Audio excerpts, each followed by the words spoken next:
afternoon, guys. How is everyone doing? Yes, it is the afternoon. Why didn't I film this morning? Because I didn't feel like it. Simple as that. Anyway, hope you guys are having a fabulous day.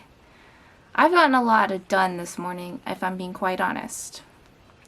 I have gotten the dusting, I've gotten the vacuuming, I am working on my laundry, I'm going to be working on Zachary's laundry, and I've actually cleaned the bathroom all this morning.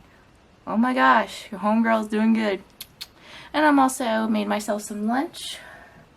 It was almost lunchtime, or it is basically lunchtime. So, as you can see, this beautiful creation. Oh, you can see the smoke too.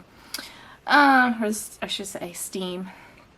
Anyway, so what is this? This is my pasta and chicken vegetable mixture, whatever you want to call it. But it's so good. Alright, it's too hot to eat, but I'm going to tell you how to make it if you guys are curious. So, obviously you have to boil some pasta. I think that's pretty simple. Wait till it's soft, drain out the water, and then, I know this is going to sound like an oxymoron, but you fry the noodle. Yes, I know, it was hard originally. What does it make? It gives it a crunch, okay? You don't fry the whole pasta unless you want the whole thing fried, which I have done previously, but this one's not completely fried. But it just gives it a nice crunch, and it's fabulous. So you basically just fry the pasta until your liking, and then put it in a bowl. And then you kind of can do this at the same time if you please to. Take any type of vegetable that you want, mixture. I usually do frozen vegetables. You can make your own. You can do canned, you can do raw. Of course, if you do raw, you're gonna have to steam it and then grill it, but I just take the frozen kind, just put it in a skillet with plenty of olive oil. By the way, that's the main ingredient, like, in this meal, is the olive oil. Wouldn't recommend canola oil or vegetable oil. That is the worst stuff you could use. It's not healthy at all. Excuse me. But you can use olive oil is the best, and also sunflower oil if you're not allergic to any of that stuff. Okay, so going back to the vegetables, and then you add chicken. I already, since I'm not good at making chicken, I dry it out, or yeah, I am terrible at making chicken. If you're good at making chicken, you can make it the way you want, grill it up and then cut it up and put it in. But I already have pre-made chicken, and so it's frozen, and I just stick it all in with the vegetables and then grill it all to my perfection, and then add on top of the noodles. And then I also add mozzarella, is it mozzarella or mozzarella? However you say it, steak seasoning. So good. This is one of my favorite, like, semi-healthy but also fattening at the same time because of the pasta and everything, but it is so good. I totally recommend you try it out because it's so good. But anyway, how is my week? It has been all over the place. I don't know. It's been kind of tiring yet successful at the same time. But anyway, we've got a lot done. I can't even remember what Tuesday was. I don't even remember. I guess it was that eventful. And then there was Wednesday, which we had a doctor's, Mom had a doctor's PT appointment for her leg, and then we both had a re-exam for our spine at our chiropractor, and it's not that bad. My heart rate was fine, everything was good, so for me, I was doing alright. Mom, however, she's been in a lot of pain because of her leg and MS relapse, so she's been having trouble. I'm trying everything I can to help her in any way, shape, or form. So it's not like she's not there alone. So I am there for her. But yeah, she needs a lot of prayer, and she needs a lot of work. And she's gonna have to make a little more effort health-wise to get better. So, which she is. So anyway, and then yesterday, Thursday, was our typical Thursday, but I was just so exhausted. I was yawning almost all day yesterday. I had to get a thing of soda at one of our clients' house just to get some wake up time, but that didn't last very long, and then I was tired again. Ate, and that helped to give me a little bit more energy. But yeah, I was just so tired. I wanted to go to bed when we got home, but it was too late to do that. So anyway, took care of Dozer this week. Today was my last day of taking care of him. Obviously, I will monitor him if the family hasn't come back, but so far as the schedule is concerned, I just had my last session. Between me and Mama, we've been taking care of him. So, that and the cat. That old cat.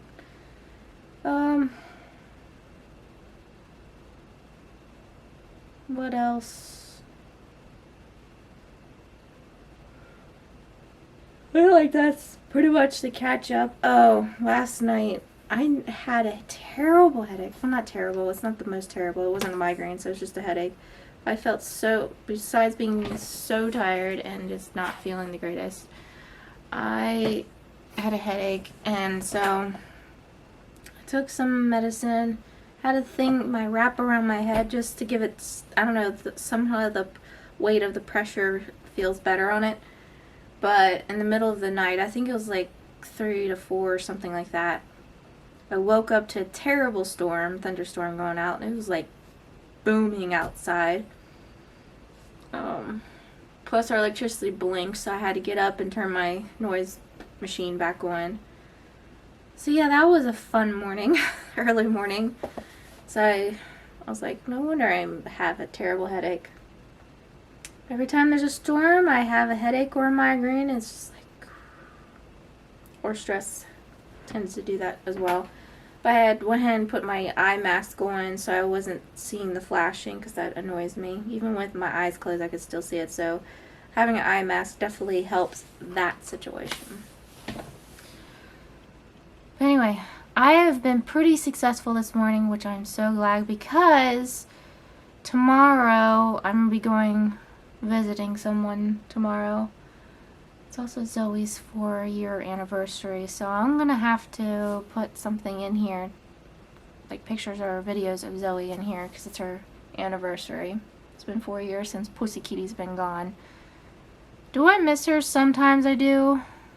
Not as much as we miss the dog. I don't know, the dog was more, I guess, there. I mean, not saying the cats weren't, and the cats weren't there. They were there way longer before she even was. I've had them longer than Skylar, but yet Skylar I think she just dominated the atmosphere more and demanded more attention than the cats did. But anyway, so by the end of this vlog, I'll put a some pictures or clips of Zozo just in honor of her. So yeah.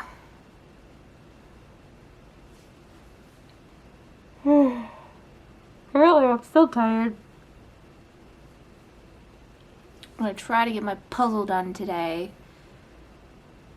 Or at least this weekend, between this weekend. I don't know if I'll get my dotting done or not.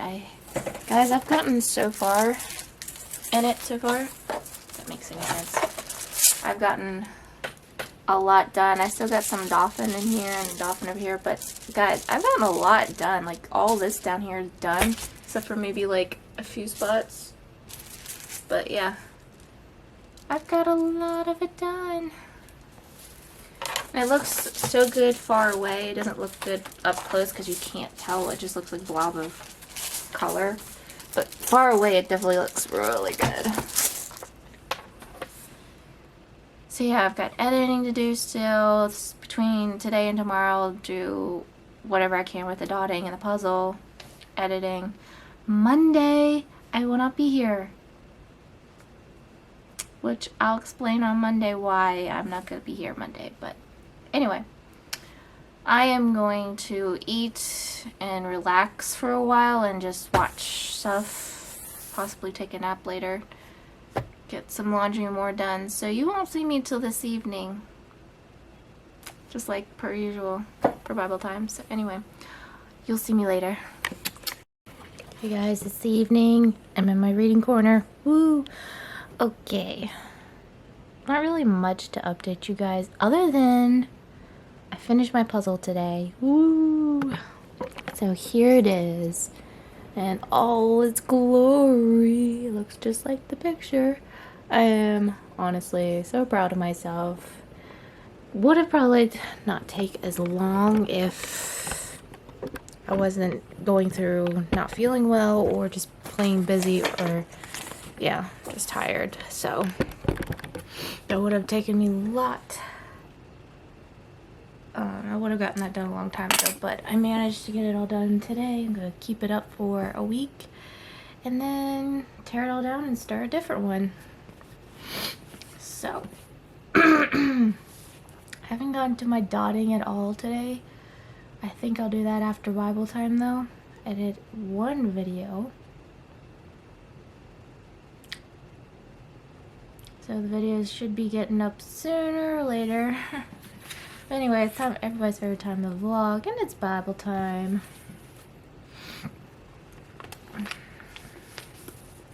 Excuse me, my sinuses are driving me insane. As per usual.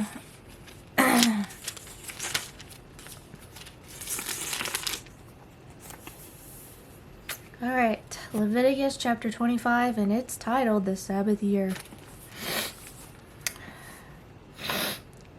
Gosh. Sorry for that disgusting sniffling. Allergies are just non-stop and they will not. I feel like ever since I've been like really sick, what was it, 2 years ago, whatever it was, or having all these sinus infections, it seems like the mucus has not gotten, no TMI, mucus hasn't thinned out as much. It's always thick, and even after getting over a sinus infection, it's still thick. So I don't know what to do to help myself. Anyway, let's get into actual Bible time and stop rambling off about my sinus crap. Anyway, while Moses was out on Mount Sinai, the Lord said to him, "Give the following instructions to the people of Israel. When you have entered the land I am giving you, the land itself must observe a Sabbath rest before the Lord every 7th year. For 6 years you must plant your fields and prune your vineyards and harvest your crops. But during the 7th year the land must have a Sabbath year of complete rest. It is the Lord's Sabbath. Do not plant your fields or prune your vineyards during that year, and gather the grapes,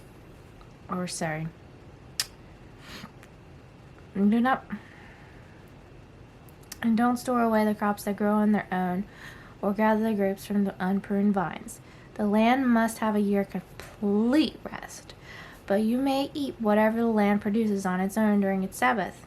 This applies to you, your male and female servants, your hired workers, and the temporary residents who live with you. Your livestock and the wild animals in your land will also be allowed to eat what the land produces." And the next section is called the Year of Jubilee.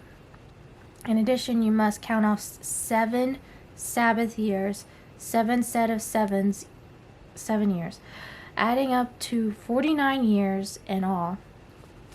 Then on the Day of Atonement in the 15th year, blow the ram's horn loud and long throughout the land. Set this year apart as holy, a time to proclaim freedom throughout the land for all who live there. It'll be a jubilee year for you. When each of you may return to the land that belonged to your ancestors and return to your own clan. This 15th year will be a jubilee for you. During that year, you must not plant your fields or store away any of the crops that grow on their own, and don't gather the grapes from your unpruned vines. It will be a jubilee year for you, and you must keep it holy. You may eat whatever the land produces on its own. In the year of Jubilee, each of you may return to the land that belonged to your ancestors. When you make an agreement with your neighbor to buy or sell property, you must take advantage of each other. You must not take advantage of each other.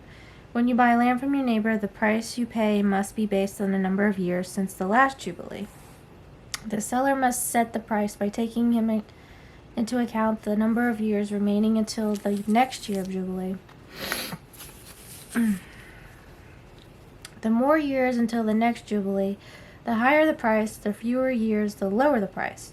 After all, the person selling the land is actually selling you a certain number of harvests. Show your fear of God by not taking advantage of each other. I am the Lord your God. If you want to live securely in the land, follow my decrees and obey my regulations. Then the land will yield large crops, and you will eat your fill and live securely in it. Ugh. But you might ask, what will we eat during the 7th year, since we are not allowed to plant or harvest crops that year? Be assured that I will send my blessing for you in the 7th year, so the land will produce a crop large enough for 3 years. When you plant your fields in the 8th year, you will still be eating from the large crop of the 6th year.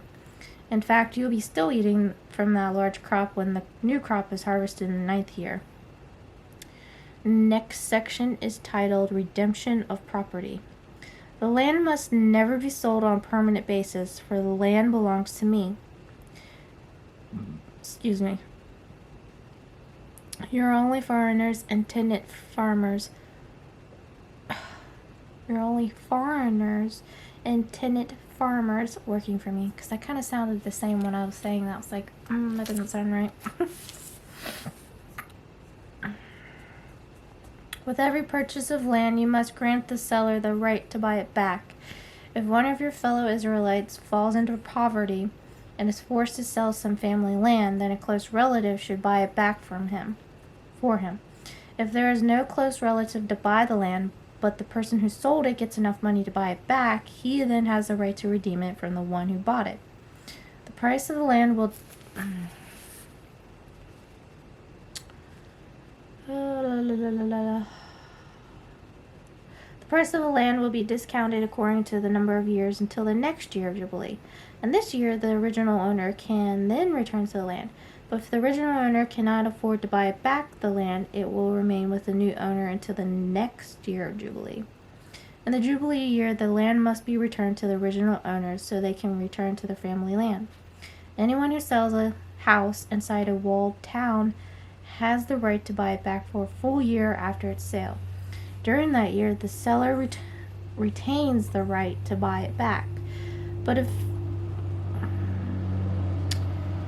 it is not bought back within a year, a sale of the house within the walled town cannot be reversed. It will become the permanent property of the buyer. It will not be returned to the original owner in the year of Jubilee. But a house in a village, a settlement without fortified walls, will be treated like property in the countryside. Such a house may be bought back at any time, and it must be returned to the original owner in the year of Jubilee. The Levites, always have the right to buy back a house they have sold within the towns allotted to them. Any property that is sold by the Levites, all houses within the Levitical towns must be returned in the year of Jubilee. After all, the houses in the towns reserved for the Levites, I think I said it that right that time, are the only property that they own in all of Israel. The open pasture land around the Levitical towns may never be sold. It is their permanent possession. My gosh, this chapter is long. Another section called Redemption of the Poor and Enslaved. If one of your fellow Israelites falls into poverty and cannot support himself, support him as you would a foreigner or a temporary resident and allow him to live with you. Do not charge interest or make a profit at his expense. Instead, show your fear of God by letting him live. These bugs, I tell you what, no matter how many times I try to kill them, or I think they're dead, there's more to accumulate. I don't know where they're coming from, but they're driving me insane. Okay, where was I? Remember, do not charge interest on money you lend him or make a profit on food you sell him. I am the Lord your God, who brought you out of the land of Egypt to give you the land of Canaan and be your God. If one of your fellow Israelites falls into poverty and is forced to sell himself to you, do not treat him as a slave. Treat him instead as a hired worker or a temporary resident who lives with you. And he will serve you only until the year of Jubilee. At that time, he and his children will no longer be obligated to you, and they will return to their clans and go back to the land originally allotted to their ancestors. The people of Israel are my servants who I brought out of the land of Egypt, so they must never be sold as slaves. Show your fear of God by not treating them harshly. However, you may purchase male and female slaves from among the nations around you. You may also purchase the children of temporary residents who live among you, including those who have been born in your land. You may treat them as your property, passing them on to your children as permanent inheritance. You may treat them as slaves, but you must never treat your fellow Israelites this way. Suppose a foreigner or temporary resident becomes rich while living among you. If any of your fellow Israelites fall into poverty and are forced to sell themselves to such a foreigner or a member of his family, they still retain the right to be bought back even after they have been purchased. They may be brought back by a brother, an uncle, or a cousin. In fact, anyone from the extended family may buy them back. They may also redeem themselves if they have prospered. They will negotiate the price of their freedom with the person who bought them. The price will be based on the number of years from the time they are sold into the next year of Jubilee, whatever it would cost to hire a worker for that period of time. If many years still remain until the Jubilee, they will repay the proper proportion of what they received when they sold themselves. If only a few years remain until the year of Jubilee, they will repay a small amount for their redemption. The foreigner must treat them as workers hired on a yearly basis. You must not allow foreigner to treat any of your fellow Israelites harshly. If any Israelites have been bought back by the time the year Jubilee arrives, they and their children must be set free at that time. For the people of Israel belong to me. They are my servants who I have brought out of the land of Egypt. I am the Lord your God. Okay, we got through that chapter. As you can tell, I stumbled a little bit. Nonetheless, I got through it. Thank you, Lord, as always, for your living, breathing word. So now it's devotion time. Delivered from de-stress. Same concept, really, if you think about it. Stress, de-stress. Stress is in the word de-stress. But anyway, Psalms chapter 107, verses 2 and 9. Still in Psalms, aren't we? 107.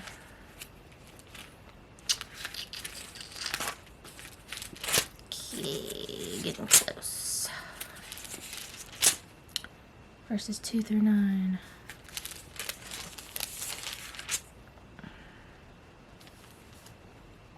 Okay. Has the Lord redeemed you? Then speak out. Tell others he has redeemed you from your enemies. For he has gathered the exiles from many lands, from east and west, from north and south. Some wandered in the wilderness, lost and homeless. Hungry and thirsty, they nearly died. Lord, help, they cried in their trouble, and he rescued them from their distress. He led them straight to safety, to a city where they could live. Let them praise the Lord for his great love and for the wonderful things he has done for them. For he satisfies the thirsty and fills the hungry with good things. The house pavement climbed to an amount of Let me read that again. That doesn't sound right to me. The house payment climbed to an amount the family could no longer afford. Their prayers never stopped while knowing they would soon find themselves homeless. They could not control their tears no matter how hard they tried. Then they cried out to the Lord in their trouble, and he delivered them from their distress. The mother was speechless when the telephone call came. The voice on the other end told her of a man who wanted someone to live in his house free of charge and keep things tidy while he was away. The family lived happily in this home for 5 years. The parents were able to save enough to own an inexpensive home, which to them was a mansion. The Lord promised his people in Egypt a new home and led them out of their slavery. It was not an easy route, and they were not a cooperative people. Nevertheless, by his miracles, he proved he could take care of them. He is the same God today as he was then. Have you ever been on a trip where you had a trouble with your transportation? Was it an adventure, a hazard, or a distress? Okay, so this is what I wrote way back in the day. Yes, one time, me and my family were all about to leave DC. My sister and friend got on the next subline, but the rest of us had to wait at least another hour of ours to show up again. It was more like an adventure, but a distress for me because I had to go to the bathroom. Okay, that's kind of funny.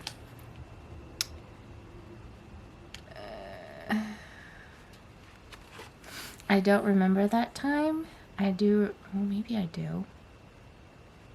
Maybe I do remember that time. I think, yeah, we all went to Washington, D.C.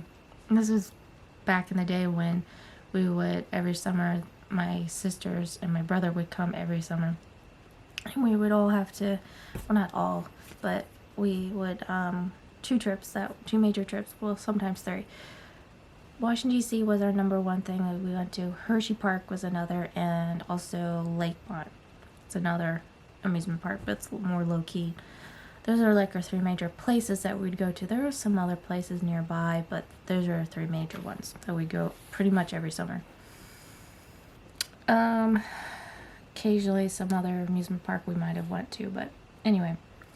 D.C. was our number one thing that we liked to do, and I think my sister and brother and according to this, friend went on to that line, but unfortunately, then they had to stay whenever they were able to stop. They went over and stayed for the next vehicle. Train didn't come through until like an hour or so, and the rest of us were just like, oh. But according to this, I also had to go to the bathroom because I was in distress. And there's no other bathrooms underneath to go on the train station. So anyway, that was interesting. Can you list some ways God has helped you along life's path? Share them with others. This is what I wrote. He's taught me some lessons. Some I did struggle with to learn from. He's given me some blessings for any losses I've lost.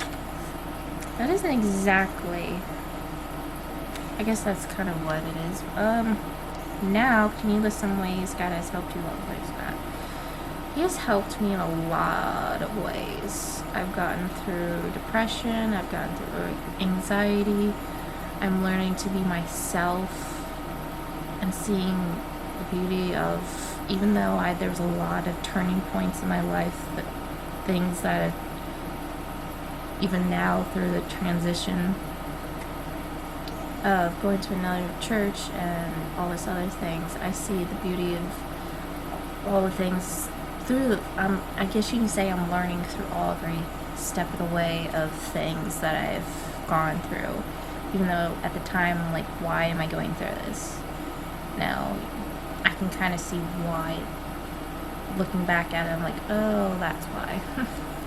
So, and I'm hoping to continue that way, like even in my future. I'm like, I might not exactly know everything now, but later down in the future I hope to know that what God had planned and set into motion, I'll understand in the future. So, yes. And God is blessing us through every situation.